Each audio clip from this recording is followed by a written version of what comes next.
Agora sim, boa noite, pessoal. Vamos começar a nossa aula exclusiva da mentoria online aqui com vocês. E é um prazer, toda segunda-feira a gente está aí proporcionando mais um encontro, dessa vez para falar sobre coluna lombar e suas relações com as dores no joelho. A dor no joelho, que é uma dos sintomas mais comuns no nosso dia a dia de consultório e que a gente precisa passar a entender de uma forma um pouco mais completa, de um pouco mais integral do paciente. Isso é engraçado porque essa semana eu recebi de uma aluna de um treinamento meu, que é exatamente joelho da avaliação ao tratamento, o treinamento online, que ela falou que antes ela tinha uma base só da fisioterapia convencional, e aí ela foi tratar um paciente de 89 anos com osteoartrose de joelho, e a partir do momento que ela teve uma visão um pouco mais diferenciada, que é isso que a gente traz dentro do treinamento, ela pôde já no primeiro dia fazer coisas, fazer exercícios que ele até então nunca tinha nem tentado fazer. E ela ficou muito grata, mandou essa mensagem para mim. E ela, inclusive, falou que ia estar presente hoje aqui. Se ela entrar, quando ela entrar, eu peço para ela falar com vocês aí no final, tá? Então, mais uma vez, eu peço a todos vocês que quem puder ligar a câmera para eu não ficar falando com os nomes, será muito bem-vindo, tá? Porque falar só com a tela com os nomes. Maria, valeu pelo pontapé aí. A Joyce também já tinha me ajudado. Eu acho que ela saiu do carro. E também aí, ó, firme e operante. Obrigado. Pelo menos eu tenho as duas para ficar olhando, para ser o foco. Vera também. Pronto, olha aí. Sempre tem aqueles que gostam de participar mais forte. Grande Carlos. Então, pessoal, é o seguinte, falar de dor no joelho e não entender que a dor do joelho, principalmente nas questões crônico-degenerativas, que são, na maioria, imensa maioria dos nossos consultórios de fisioterapia convencionais, associados com as pós-cirúrgicas, né, no caso, mas vamos falar das principais queixas que chegam, que são daqueles corredores, daquelas pessoas do dia a dia, tendinopatia de pata de ganso, dor anterior no joelho, condromalácia patelar, aqueles sintomas que vão aparecendo e vão crescendo no dia a dia, né? Eles não devem, infelizmente, ser entendidos como apenas algo exclusivo do joelho, né? O joelho, ele é uma vítima de um processo de desorganização, onde esse processo de desorganização precisa ser entendido de uma forma mais completa, de uma forma mais coerente. O joelho, hoje a gente tem como uma articulação bem clara de abordagem, né, intermediária, vamos dizer assim. A gente tem forças ascendentes no joelho, a gente tem forças descendentes e o joelho fica no meio, sendo vítima de todo um processo de desequilíbrio corporal. E aí é que a gente precisa saber o que de fato está sendo a base do problema. Na aula de hoje eu quero falar sobre as informações descendentes, principalmente relacionadas com a coluna lombar. Com a coluna lombar, por quê? Porque a nossa maior preocupação hoje em dia, inclusive da Organização Mundial de Saúde, é que até o final da vida, cerca de 90% das pessoas terão problemas de dores lombares, de queixas lombares. Se a gente não parte do pressuposto que precisamos entender a dor lombar, a queixa lombar e suas relações com as outras estruturas, a gente vai ter sofrimentos muito grandes na hora de resolver, solucionar qualquer outro tipo de queixa.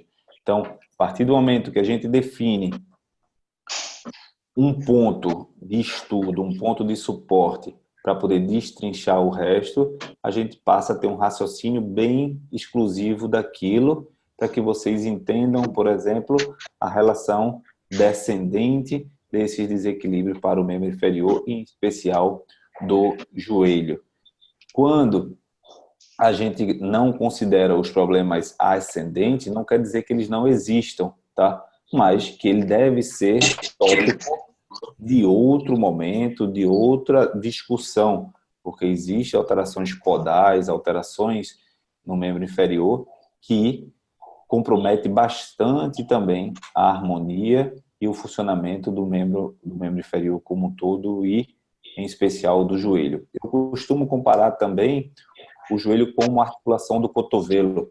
Você tratar uma tendinopatia, uma epicondilite lateral, apenas como sendo a inflamação na região do epicôndilo dos músculos extensores do punho, é um tanto quanto inimaginável para quem tem uma compreensão global do corpo.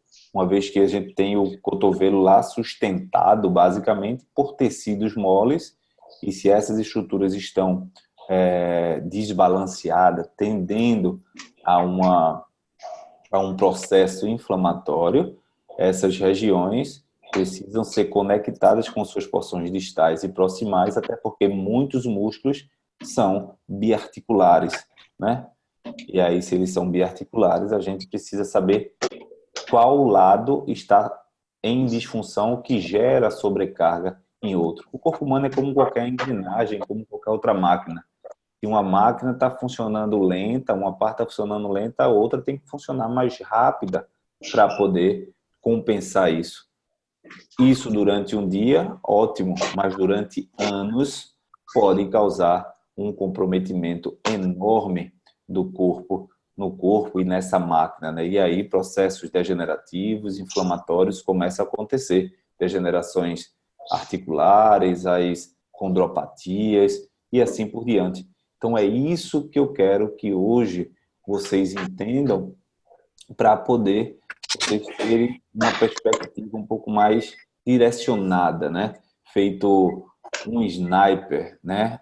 Literalmente, para que vocês não pequem na hora de atender o paciente. Até porque o foco dessa aula, o foco da mentoria, o foco disso tudo é fazer com que vocês alcancem uma performance quando estiver na frente do paciente, né? Alcancem uma otimização do raciocínio clínico e faça com que o paciente não seja um mito, não seja uma pedra no meio do caminho, tá bom? E para que a gente comece a discutir um pouco, eu vou trazer algo bastante interessante para vocês, só para que a gente pense como as coisas estão alinhadas com o que eu venho falando.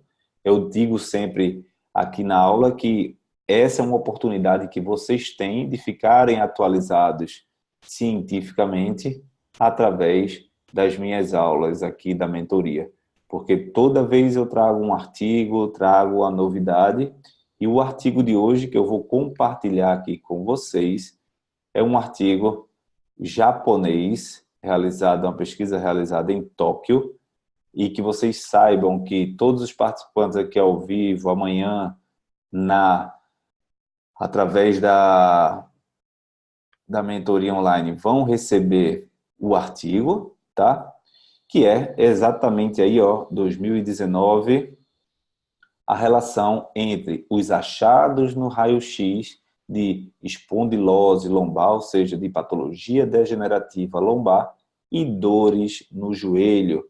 Pasmem, existe já um artigo e com um N significativo, onde avalia idosos, 314 idosos foram analisados e comprovaram através dos achados que existe uma relação direta entre os achados de espondilose lombar, ou seja, degeneração lombar, e dores anteriores no joelho.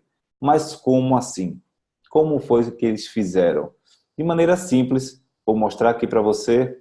Nós temos essa imagem onde eles definiram como consideração a incidência de dor no joelho e a altura entre os platores de L1 e o final aqui de L5 com S1, tendo uma média de pessoas saudáveis, tá? Eles compararam com a média, com os achados dos raio-x desses idosos, tá? Então, foram idosos com patologias degenerativas de joelhos avaliados, os seus raio-x, né? E esse raio-x, eles compararam essas degenerações, tudo aquilo que eles viam de diminuição do espaço interarticular com o que o paciente apresentava de dores no joelho. E aí ficou comprovado nesse estudo japonês, com um N bem interessante, que, né, existe uma relação direta entre a diminuição de espaço intervertebral, do disco intervertebral, e a dor anterior do joelho, a dor na região do joelho. E algumas estruturas foram mais predisponentes a ratificar essa relação com as dores no joelho. Nessa tabela aqui, a gente consegue ver bem alterações de L1 e L2, L2 e L3, e L3, L4, teve relações comprovadas diretas com a dor no joelho.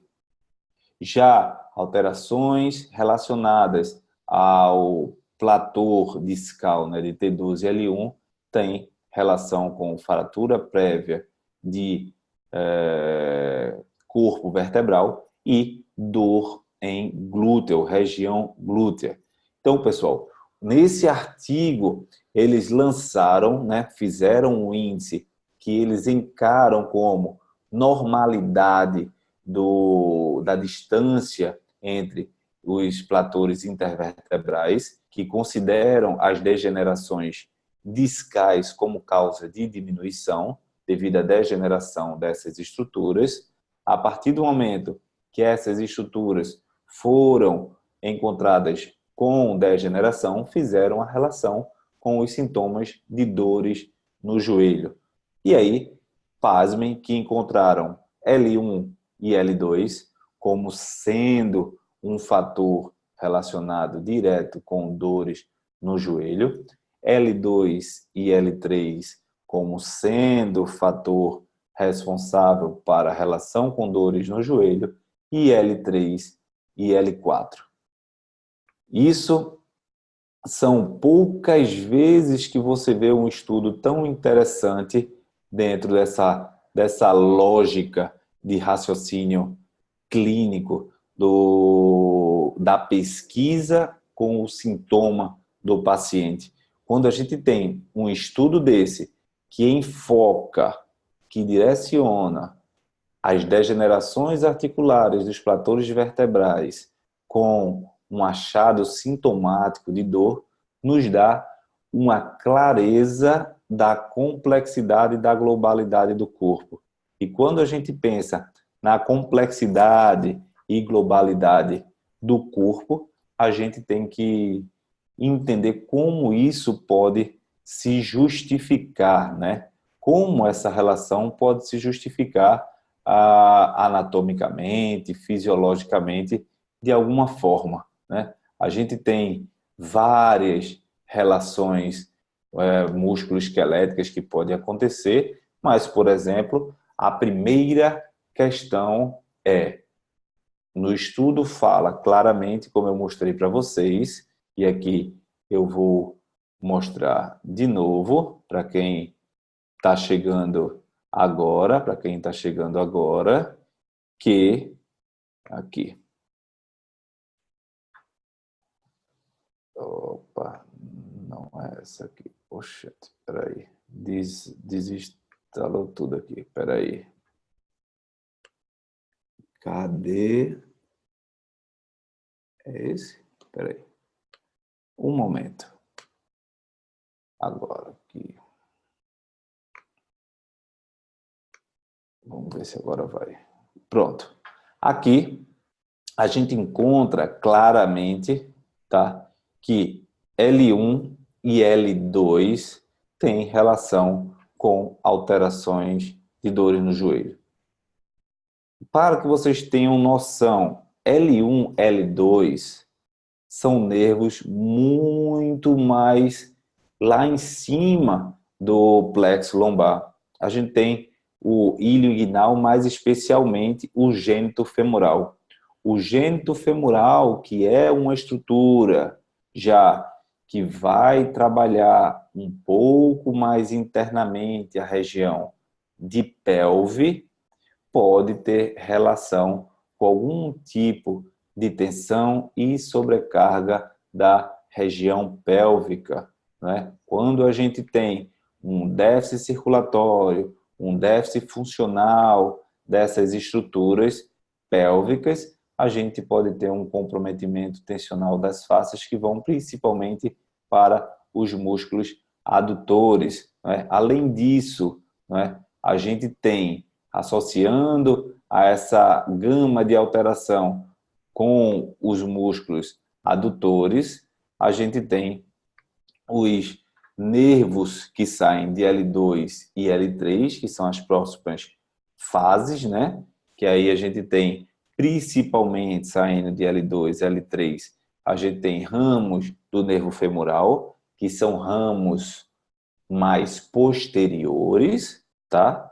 Como também a gente tem ramos que saem de L2, L3 e também de L3, L4, assim como o nervo femoral, não é? A gente tem o nervo obturatório. O nervo obturatório, ele é responsável pela inervação dos músculos adutores.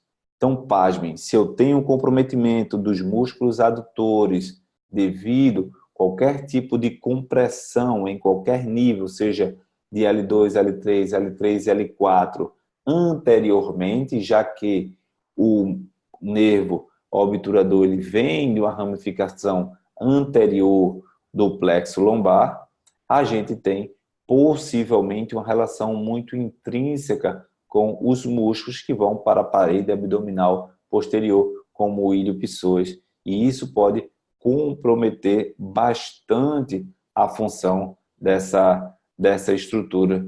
E pensando dessa forma, a gente tem esses dois nervos associados diretamente com as áreas do estudo, o L2, L3, L3, L4, sendo sofrendo interferência, né, direta nessas estruturas. Um dos artigos que eu li recentemente fala exatamente da relação entre a dor anterior do joelho com a alteração de torque do músculo quadríceps, ou seja, da contração do músculo quadríceps. Então, se a gente tem déficit de força do músculo quadríceps, a gente tem uma associação direta com essas dores e queixas do paciente. Tem estudos bem intensos, assim como existem já estudos falando do plexo lombosacral, onde a gente tem uma relação de alterações funcionais do glúteo médio com comprometimentos lombares baixos como L5, S1. Por quê? Porque lá de L5, S1, como já falado outras vezes em outras aulas, a gente tem o nervo glúteo superior, né? O nervo glúteo superior inerva nada mais, nada menos do que o glúteo médio. E qual é o músculo mais correlacionado com as patologias de joelho? Nós temos o músculo glúteo médio. Então, quando a gente passa a ter essa relação clara na cabeça, quando o paciente chega para você, doutor, eu estou vindo para o senhor, para você, porque eu estou com uma dor no joelho que eu não sei como ela aconteceu. Eu fui fazer feira caminhando, quando eu cheguei em casa, essa dor estava instalada. Essa dor instalada desse jeito, eu não tô conseguindo melhorar. E aí é quando você vai começar a questioná-lo, né? Vai começar a questioná-lo sobre alguns pontos específicos. Se o paciente chega para você com esse tipo de queixa, sem razão, né, de ter conseguido, né, de entender essas causas, possivelmente existem fatores pregressos que altera essa junção, né, essa relação com o surgimento da dor. Caso, como uma história de dor lombar pregressa, uma patologia degenerativa pregressa, né, da coluna lombar, né, algumas alterações funcionais de tornozelo, pé, que possam justificar. Nesse caso da gente, a gente está falando exclusivamente disso, tá? Mas já para vocês entenderem que esse tipo de paciente que chega até você, ele é o tipo do paciente que ele precisa ser entendido bem direitinho nesse contexto global. Porque esse é o tipo do paciente que tem aos montes e que não vem recebendo o bom resultado, né? Não vem tendo o bom resultado. Porque o pós-operatório cirúrgico, existe um protocolo bem básico que a grande maioria consegue fazer e atinge uma melhora clássica, mas essa patologia crônico-degenerativa que chega no consultório dia após dia, né, devido a alterações hormonais, devido a várias sobrecargas complexas do corpo, e isso poucas pessoas conseguem entender de maneira consistente. E a proposta é que vocês entendam exatamente isso. Agradecer aqui a Maria colocou uma observação bem legal. Alguns autores falam também de L4-AS1 para nervo glúteo superior. Sim, sim. O que eu falei, Maria, já para ajudar para todo mundo, já que você enviou aqui para mim, é que os estudos falam dessa região de degeneração de L5-S1, considerando interferências com o glúteo médio. Não é a questão da raiz que eu falei que possa ter apenas relação com L5-S1. Já para tirar qualquer dúvida do pessoal, e agradeço a você. Você é fera. E quem, aproveitando desde já, perceber que eu troquei alguma coisa, pode falar. Aqui é uma troca, estamos todos crescendo e fazendo o possível para que a fisioterapia tenha mais profissionais de qualidade. E eu estou trazendo toda a minha experiência, todos os anos de estudo, para que vocês possam crescer profissionalmente, possam, de maneira efetiva, ter benefícios com isso, né? Ter melhores resultados e ter um discernimento, principalmente na hora de encarar o paciente frente a frente, porque no dia a dia clínico não é tão fácil, né? Hoje eu costumo dizer, tenho acostumado a dizer que a gente vive uma era da obesidade intelectual. O que é a obesidade intelectual? É aquela enxurrada de conteúdo, onde você chega, tem o conteúdo e quando chega na hora do paciente faz, e agora? Eu uso o quê? Eu faço o quê? Eu estudei isso, mas e agora? Né? Na última, para todos que vocês sabem aí, devem saber, eu tenho um treinamento online, o Up Assessment, a gente teve reunião, mentoria com o pessoal exclusiva da turma, e foi exatamente isso que a gente conversou, inclusive até eu fiz uma postagem com hoje, a Cláudia, que está aqui falando, que a gente tem o conteúdo, tem a anatomia, tem a fisiologia e chega na frente do paciente e não consegue concatenar as ideias. Mesma coisa é com a articulação do joelho. A gente tem uma carga, né, de que problema de joelho é exclusivamente do joelho. Desde o começo da faculdade, a gente só vê que problema do joelho deve ser tratado com problema do joelho. Isso vai dando informação, vai dando crenças limitantes na hora da gente encarar o paciente que a gente mesmo não quer acreditar que aquilo pode ser de outro lugar. Será mesmo? Mas deixa eu tentar. Professor tal falou, professor Randy falou, enfim. Eu posso fazer isso mesmo? Será que vai dar certo? E aí você passa a não confiar nos seus estudos e, e dar crédito às crenças limitantes de pessoas que muitas vezes falaram sem razão de ter falado. Não é? Apenas acharam, não é, que deveria falar. Tá? Então, cada dia mais, a gente tem que passar a questionar, principalmente as patologias crônico-degenerativas, uma vez que essas patologias, elas entram, né, em processo de acordo com o dia a dia do corpo do paciente e essas sobrecargas que ele tá sendo submetido.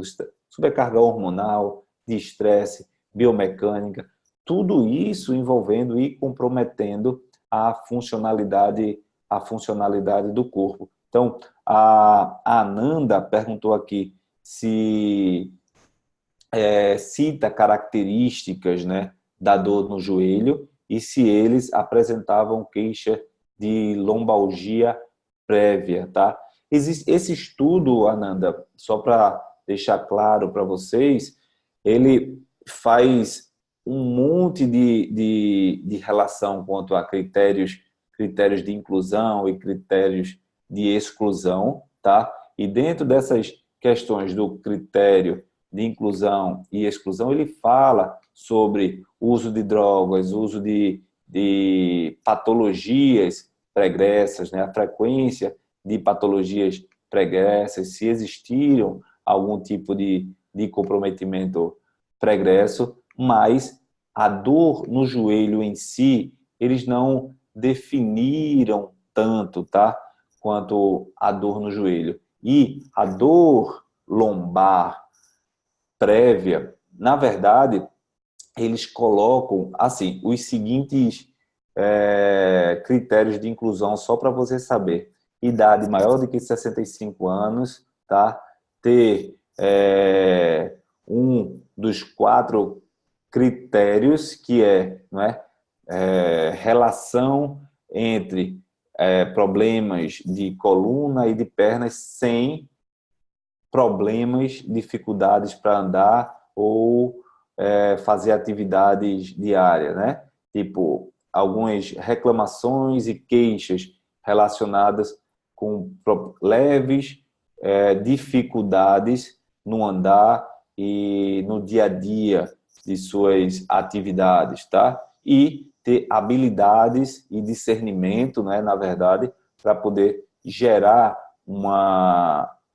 as informações dos testes questionários de qualidade de vida de maneira fidedigna, né? Vamos dizer assim. Então, na verdade, a dor lombar não é o fato de critério para o estudo. A dor lombar, ela não foi investigada. O que foi investigada foi a história de degeneração do disco, dos níveis lombares, para que o paciente pudesse correlacionar com a dor no joelho. Então, se é aquilo que a gente costuma falar, você pode haver uma degeneração lá local, por exemplo, muito fácil, vou falar para você agora simples. Eu tenho uma avó, minha avó, tem 97 anos. Ela tem 97 anos, e o estresse em varo no joelho esquerdo, outro joelho bem equilibrado, tá? O último raio-x que ela fez na UTI, que ela passou um tempo na UTI com problemas respiratórios, tinha osteofitoses e degenerações absurdas em toda a coluna, mas ela não tinha dor relacionada com a coluna, porque existia função, existia movimento, existia equilíbrio funcional no corpo dela. Mas esse estudo, ele mostra que existe uma tendência para quem tem diminuição do espaço entre L1 e L2, L2, L3, L3, L4, com a dor no joelho, tá? A dor no joelho também não foi especificada, tá? Mas existem relatos de autores na discussão sobre a incidência maior de dores anteriores no joelho, que é exatamente a dor que é conectada com a fraqueza do quadríceps e relacionada diretamente com incompatibilidade, né, funcional do nervo femoral. E quando a gente tem isso, a gente pode relacionar diretamente com duas coisas, tá? Que eu gosto de questionar bastante nisso. Que é, o nervo femoral, ele tem uma conexão posterior, através das raízes posteriores, tá? E enquanto que o nervo obturatório sai através das raízes anteriores dos mesmos níveis, L2, L3 e L4. Então, esses músculos, esses nervos, eles têm uma relação muito íntima com cada estrutura muscular. A gente tem, por exemplo, ali, ó, na parte anterolateral da coluna lombar, o ilho psoas, né, com uma relação muito íntima com todas essas estruturas neurológicas. Será que uma hipertonia, um tônus aumentado do psoas não pode comprometer o obturador, os ramos anteriores, e aí comprometer toda a inervação que vai lá para os músculos adutores, podendo gerar uma tendência a valgismo dinâmico? Tudo isso é preciso entender quando a gente tem essas conexões neurológicas afetadas. E aí a gente vai seguindo através desse raciocínio para entender um pouco mais essa biomecânica, essa conexão, tá? Então, especificamente, quando você passa a entender quais são as estruturas que têm relação com a inervação lombar e que chegam na articulação do joelho, fica muito mais claro na hora de diagnosticar, né? Fica mais claro. Se você tem estudos que falam alteração do nervo do quadríceps e dor anterior no joelho, você tem estudos que falam de alteração do tônus e fraqueza dos músculos glúteo médio com relação do dor no joelho, e você tem interferência e relação direta do valgismo dinâmico com a dor no joelho, que engloba os adutores e os abdutores, e pode haver o comprometimento de adutores nesse processo, você tem que, no mínimo, considerar músculos oriundos de L2, L3, L3, L4, tá? E L4, L5, L5, S1, que vão compor essas estruturas neurológicas. Então, quando o paciente chegar para vocês com patologias crônico-degenerativas e você não tentar correlacionar com essas estruturas, você está perdendo uma grande chance de ter resultados extraordinários com o paciente. Extraordinários com o paciente. Agora, sabe qual é a principal problema e que poucas pessoas falam? É o que eu vou dizer agora. Porque se fosse para falar o que todo mundo fala, ficaria, né, em casa. Se bem que eu estou em casa, né? Mas só para dar um exemplo aí para vocês. Ó, muitos querem tratar uma patologia, qualquer tipo de problema, apenas com a manipulação articular. Você avalia o paciente, encontra a disfunção e tenta consertar a dor e o desequilíbrio através da manipulação apenas. Como eu venho falando em aulas, em postagens, em vídeos, existe uma hierarquia onde o nervo, dentro dessas condições, vai estar lá sim presente, mas também existe a necessidade de melhorar a vascularização, a chegada do sangue. Existe a necessidade, de maneira mais direta aqui, de melhorar o tônus da musculatura.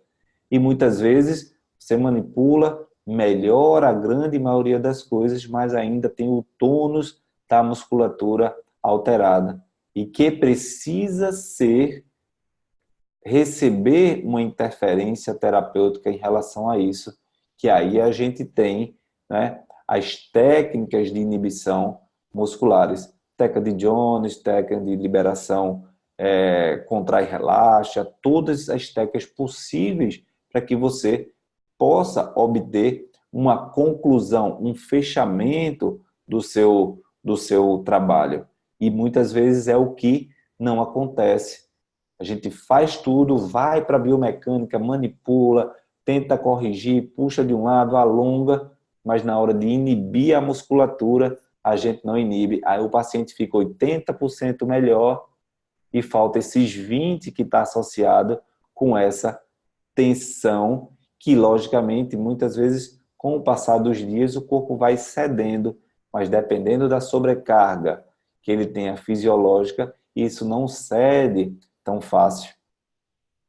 E aí o resultado fica pela metade, né? Fica pela metade, tá? E isso não tem uma consideração clara que precisa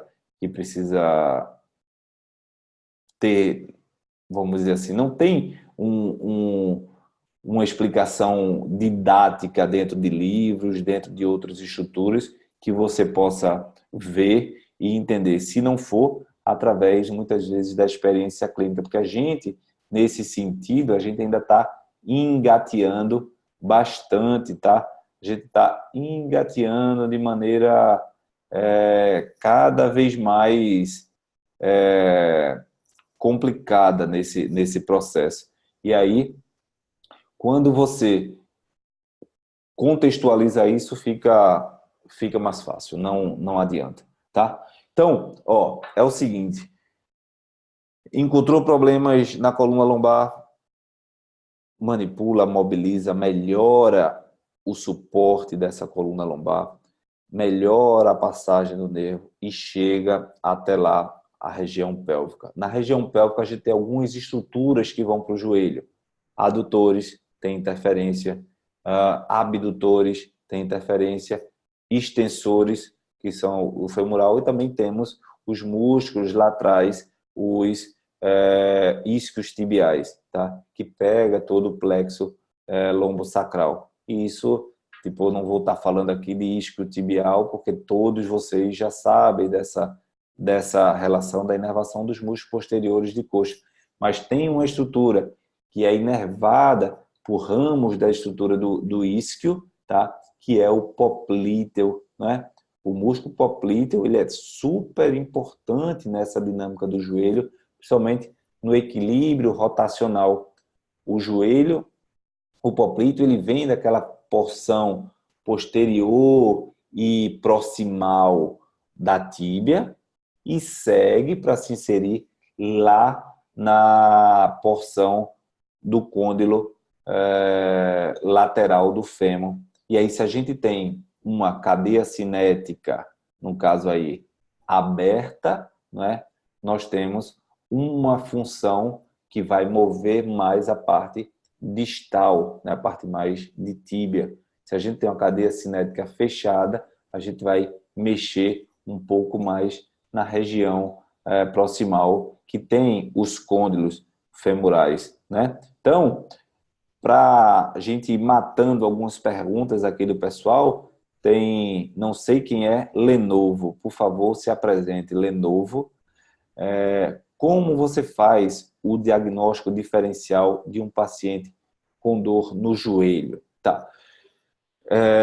Quem é o Lenovo aqui? Quem é o nome do Lenovo? Fale agora. Parece que não está nem mais aqui online. Eu acho que não está, mas tudo bem. Ele pergunta como faz o diagnóstico diferencial de um paciente do joelho. A gente tem que ter claramente a relação da dor, do tipo de dor do paciente. Isso é algo que vai determinar. Primeiro, a gente saber se ele tem uma dor pontual, específica, por exemplo, quando ele aponta para a região da pata de ganso, quando aponta para a região anterior da patela, ou quando ele relaciona com o movimento, né, com um travamento na hora de mover. Se a gente tem comprometimentos na hora do movimento e travamento, a gente pode pensar em alguma alteração até com problemas meniscais, né? Se a gente tem alterações associadas com problemas na pata de ganso, aí a gente já vai relacionar com as alterações de quadril, onde a gente tem lá o semitendinoso, o grácil, não é? Todas as estruturas, todos os 3 tendões que vão para lá, juntamente também com o sartório. E aí o quadril, a pelve vai estar interferindo.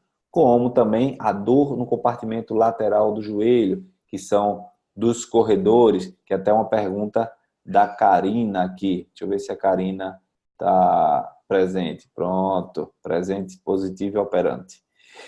Pergunta sobre a dor lateral do joelho: o ponto de tensão muscular, tensor da fascia lata e o valgo dinâmico tem probabilidade de ser causa lombar e não somente fraqueza do glúteo médio?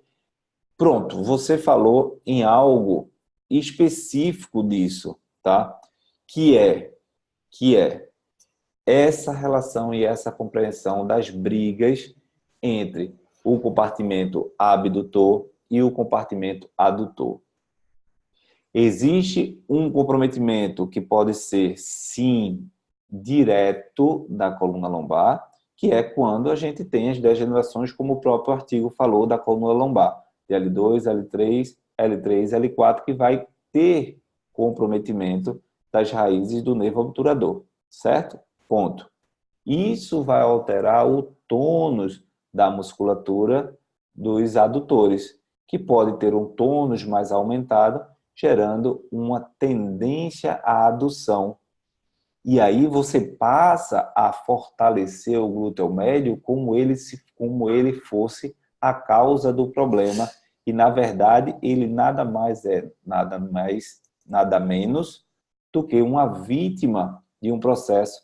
O corpo ali está dizendo para ele: por favor, não contrai, porque a disfunção que eu possuo pede que meus adutores entrem em contração.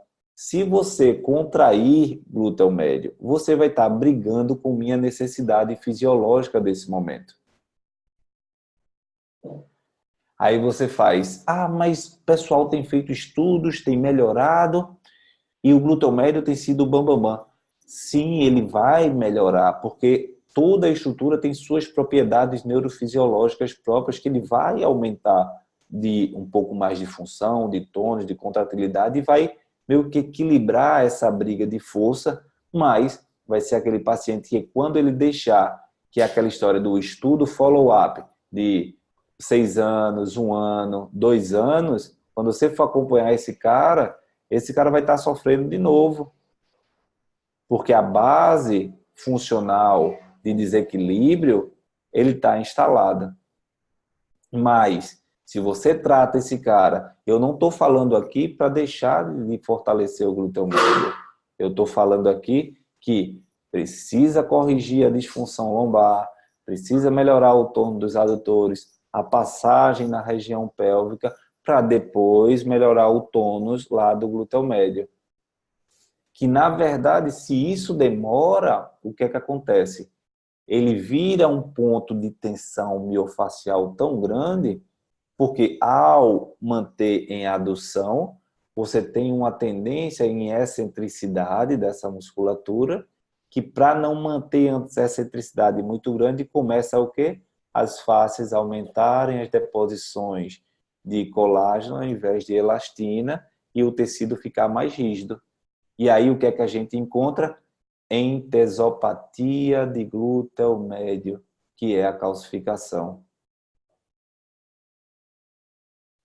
Existe uma tensão tão grande em adutores que o glúteo médio está lá, ó, sofrendo, e o corpo vai dizer: por favor, eu preciso de mais resistência e fisiologicamente eu não estou conseguindo. Sais de cálcio, venha para cá, dar resistência para esse tendão que precisa sustentar o glúteo médio. Aí você vai lá e, na ressonância do paciente, traz uma calcificação nas inserções de glúteo médio. Entende? E aí chega lá embaixo. Porque o que acontece? Se eu jogo um estresse em valgo, quem vai sustentar esse estresse em valgo para não perder função? A fáscia lata, o compartimento posterolateral, que vai aumentar a tensão desde a fáscia glútea lá de cima, que vai aumentar a tensão também de fáscia tóraco-lombar. Tudo isso interligado, é uma coisa só ali, um vetor de força. E aí, o que é que acontece? Platô tibial roda para lateral. Platô tibial roda para lateral, estresse no compartimento medial. Estresse de ligamento colateral medial, estresse de tendões de pata de ganso, processos inflamatórios. E se piorar, que é o que acontece, são os corredores que resistem, né? E bota um tensor, mas fica com a rotação e fica lá correndo, gerando sobrecarga em cima de quem? Dos meniscos, das cartilagens, da cartilagem lateral de patela. É isso que acontece. Se você for olhar direitinho, paciente com disfunção crônico-degenerativa de joelho tem esse raciocínio.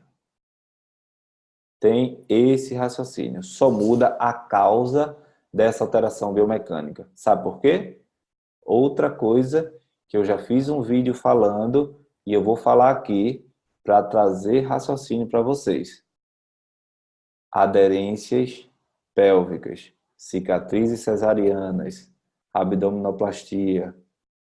O que é que isso vai gerar? Aderências pélvicas gera tensão miofacial na pelve, das fáscias pélvicas, dos músculos do assoalho, de forame obturatório, músculos adutores tensionados. E aí, antes de qualquer coisa, se você não atrapalhar as aderências pélvicas, esses adutores não vão ceder, porque eles estão amarrados lá em cima.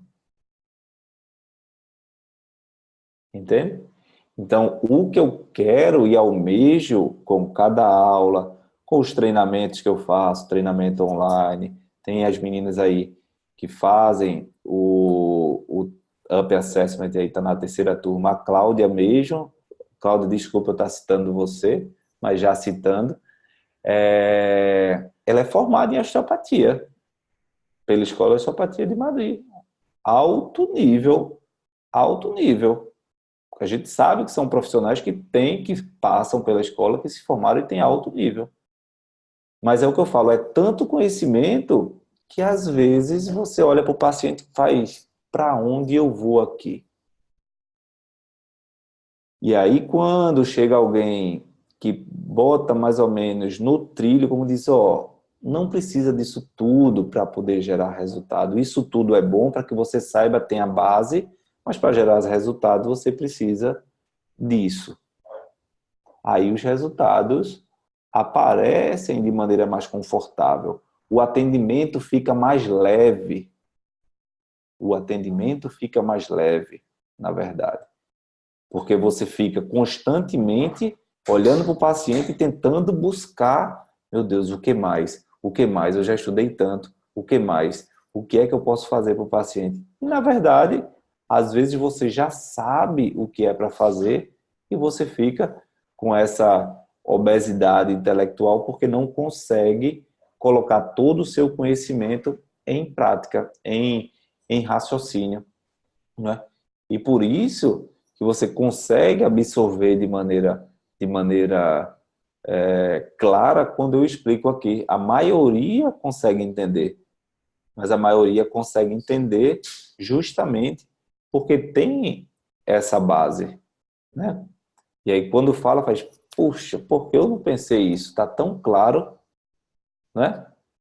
Mas, enfim, são coisas da vida. É o que faz a pessoa ter resultado e não ter, né? É aquela a hora, aquele start.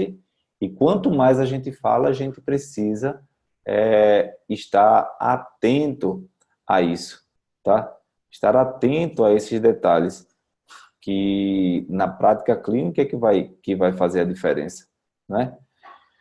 O Carlos pergunta aqui, então no caso de uma disfunção lá no joelho, podemos sim encontrar uma zona de sensibilidade L2, L3, L2, L3 via palpação metamérica?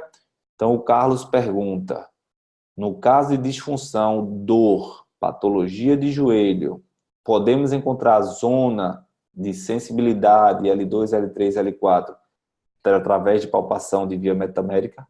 Sim, sim. Sim, como também você pode encontrar aqui problema de constipação intestinal, como também você pode encontrar aqui um nível de estresse altíssimo dele, como você também pode encontrar aqui dores nucais associado com o nervo vago lá de cima. Como também você pode encontrar aqui essas dores nucais associadas com cervicalgia, neuralgia de Arnaud. Então, você pega um paciente desse poliqueixoso, onde todas os sintomas e as queixas dele têm a ver. Porque ele tem o plexo cervical comprimido e alterado devido à cervical alta e o nervo vago, que vai alterar a inervação para a parte superior da cabeça. O nervo vago pode estar alterado devido à alteração gastrointestinal, que pode estar diretamente ligado com a questão simpática lá da coluna lombar. E aí a coluna lombar alterada, toda a via metamérica que está relacionada com ela, interfere lá no joelho. E aí você vê, poxa, é mesmo. E por que não pensou antes? Né?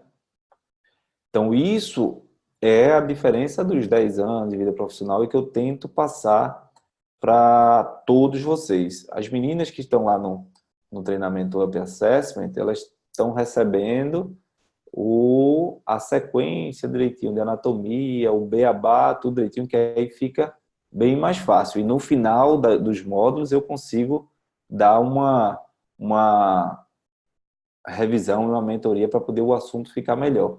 E aí termina que fica mais claro. As aulas assim ficam meio separadas e às vezes você não consegue conectar algumas coisas. Por isso que eu gosto de falar desse raciocínio, para que você entenda um pouco, Carlos, também. Sei que você é interessado no assunto aí, está em todas as plataformas, vamos dizer assim, acompanhando o que a gente faz. E para quem gosta de conhecimento, a gente não pode deixar barato, não, né? Vamos dizer isso. Alguém mais tem perguntas sobre o tema de hoje aí? Vamos lá. Alguém mais?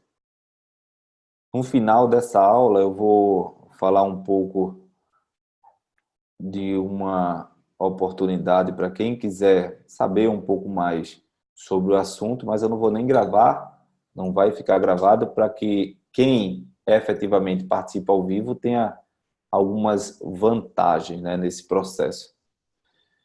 Alguma pergunta mais? Poderia falar um pouco sobre tendinite patelar.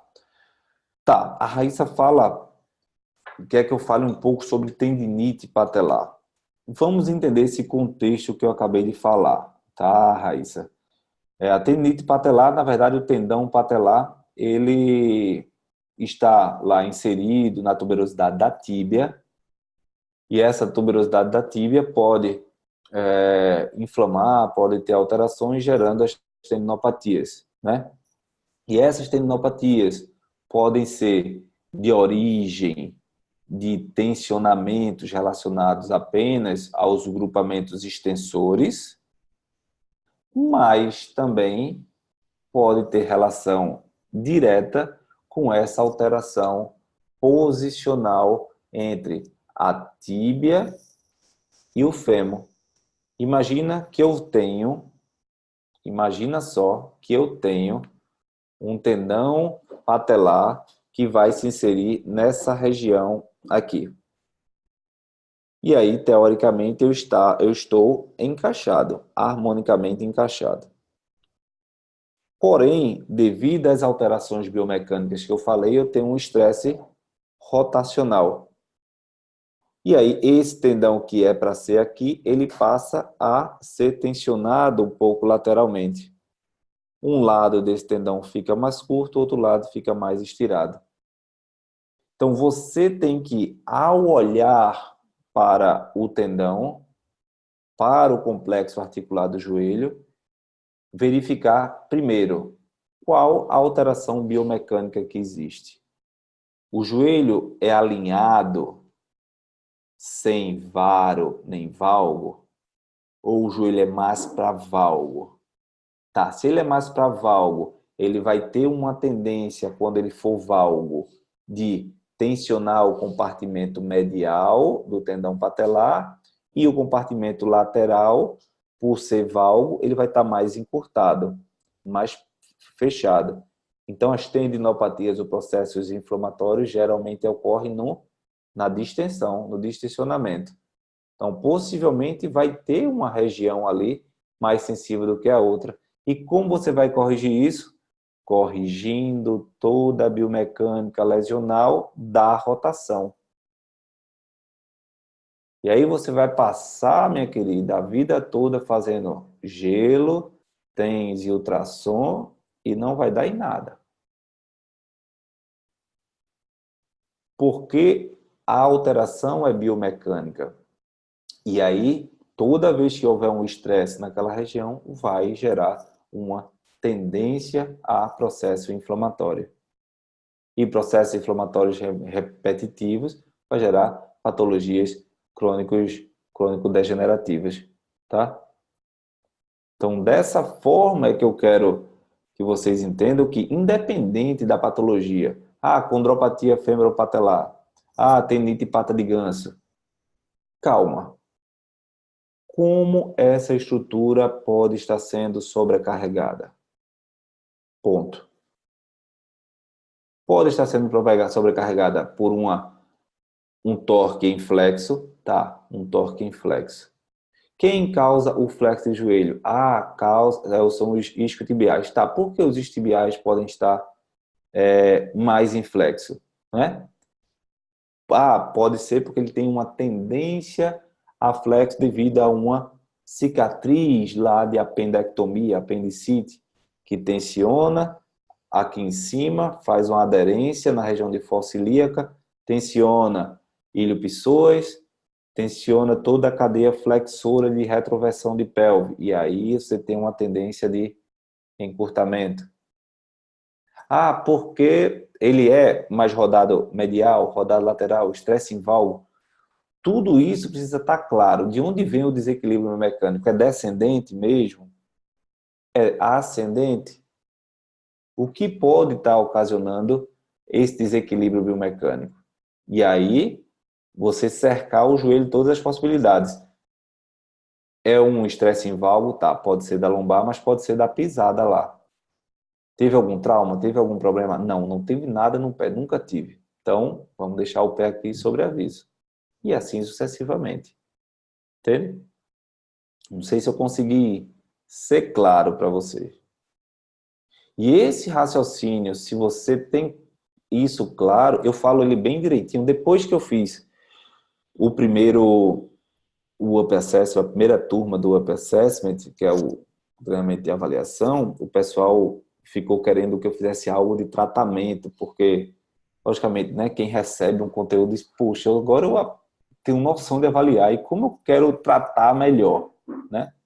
Aí foi quando eu fiz o único treinamento que eu tenho que fala sobre tratamento, que é exatamente esse de joelho, que é joelho da avaliação ao tratamento.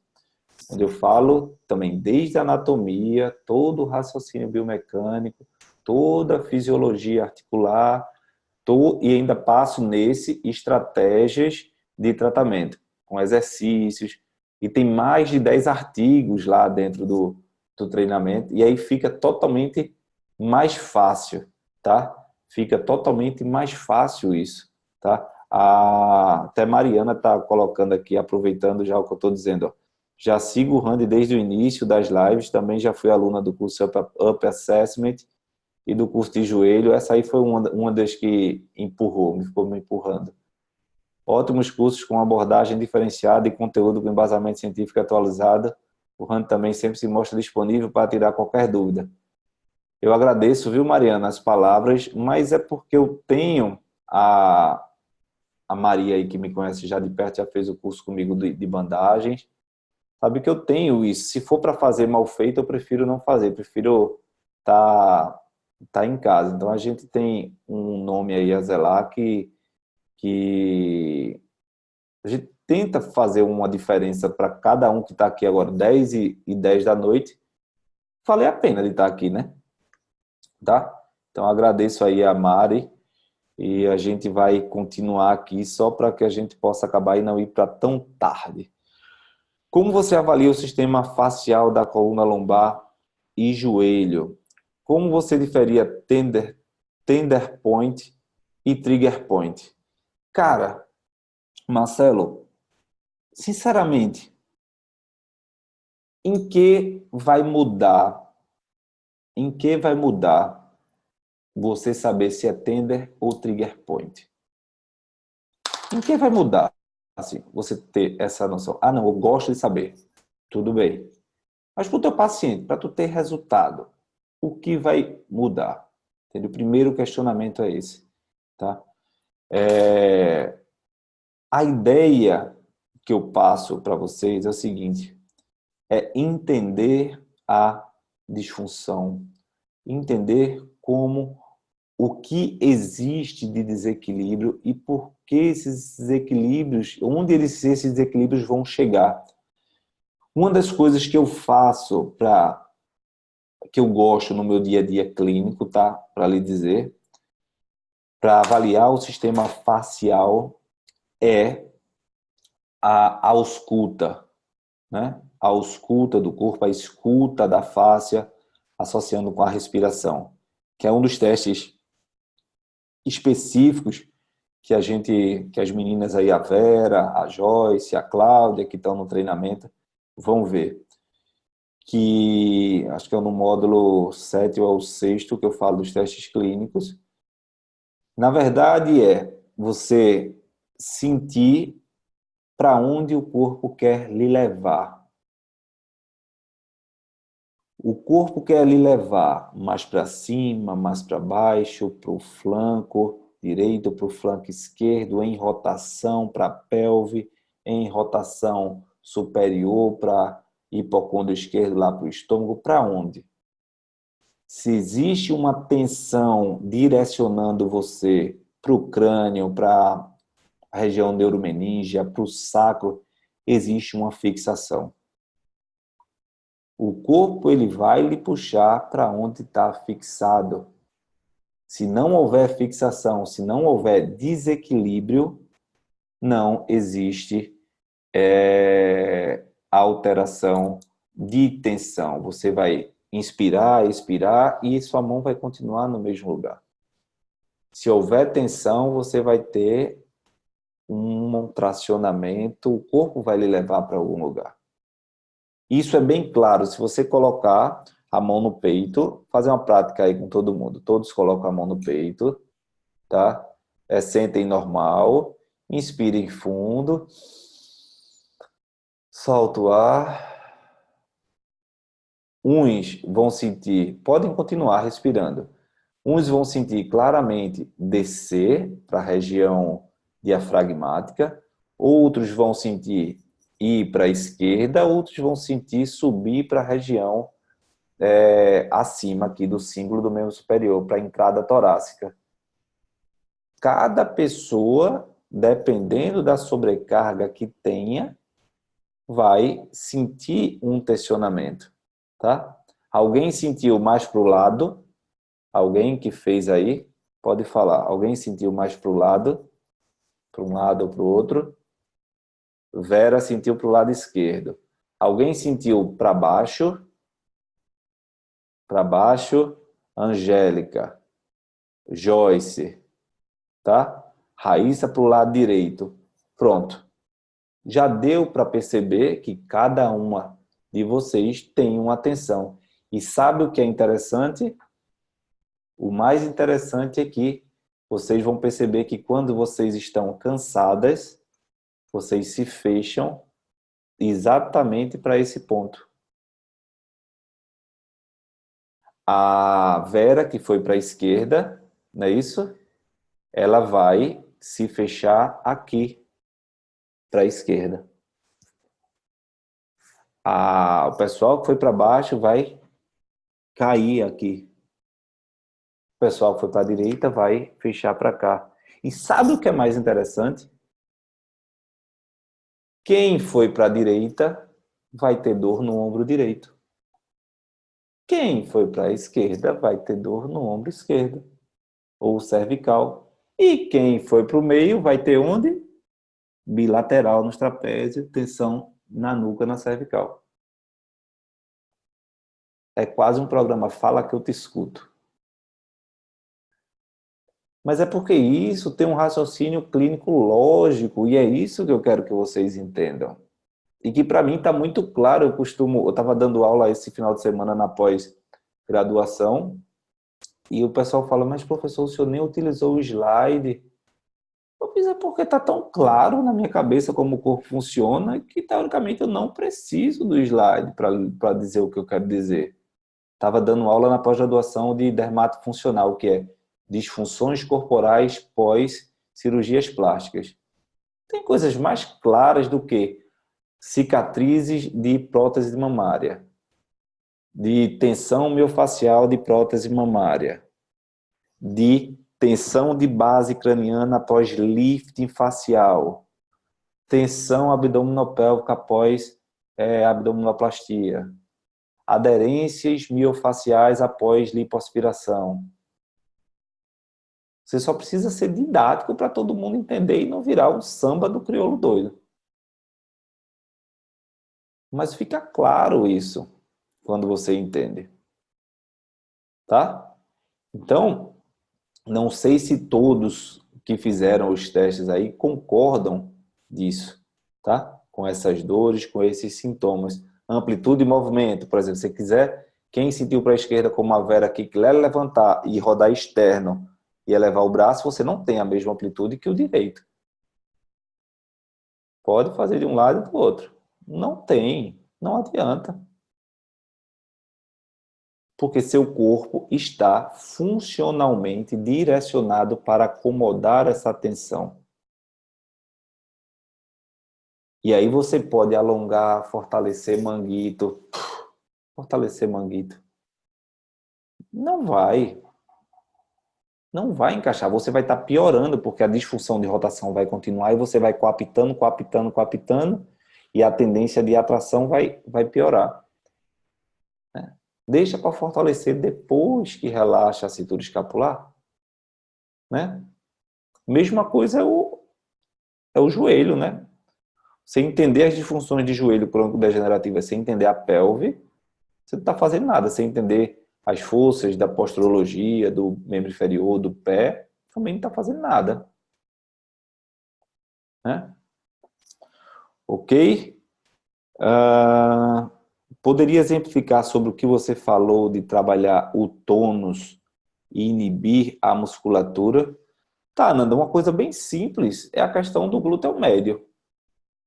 Você vai ter lá a entesopatia, a tensão do glúteo médio, você quer melhorar e geralmente é paciente que tem, por exemplo, tem paciente que tem essa biomecânica toda alterada do joelho e não sente dor no joelho, sente dor lombopélvica. O raciocínio é o mesmo, só o lugar da dor, do sofrimento que é diferente. E aí você faz tudo, ele melhora a mobilidade, você avalia sacro, avalia tudo membro inferior, muita mobilidade. Aí ele repete o movimento, faz, mas ainda está doendo. Mas ainda está doendo. Você faz, tá. Vai lá, simples, teca de Jones. Aperta o ponto de tensão, aproxima a origem e inserção, espera 90 segundos. Quem não quiser os 90 segundos, espera 1 minuto e meio. E segundo o professor Leonardo, que é pesquisador, já tem pesquisas científicas que falam de 60 segundos que podem interferir diretamente no relaxamento disso. E aí, você relaxa, aí o paciente vai lá e faz, eita, agora parece que ficou solto, viu? Soltou. Tirou um peso da minha perna. Lógico, o peso estava ali, ó, as toxinas, as estruturas presas, tensionadas, que a manipulação não foi suficiente ainda para fazer a melhora do fluxo capilar, a melhora do relaxamento, porque não é só neuromuscular o problema. Tem a questão da disfunção metamérica, a vasoconstrição e o déficit de nutrição. Concorda? É. Não sei se estou falando de uma forma como se todos estudassem osteopatia, mas é porque a maioria sempre estudam e às vezes eu posso estar, quem não estuda, por favor, e não entender, me fale, porque, enfim, a gente termina com um linguajar bem comprometido. Alguém está mexendo aqui, peraí, agora. Certo? Tudo bem? Alguém mais com dúvida? Alguém mais? Dou-lhe uma. Então, antes de passar aqui para vocês as informações de uma possibilidade para que vocês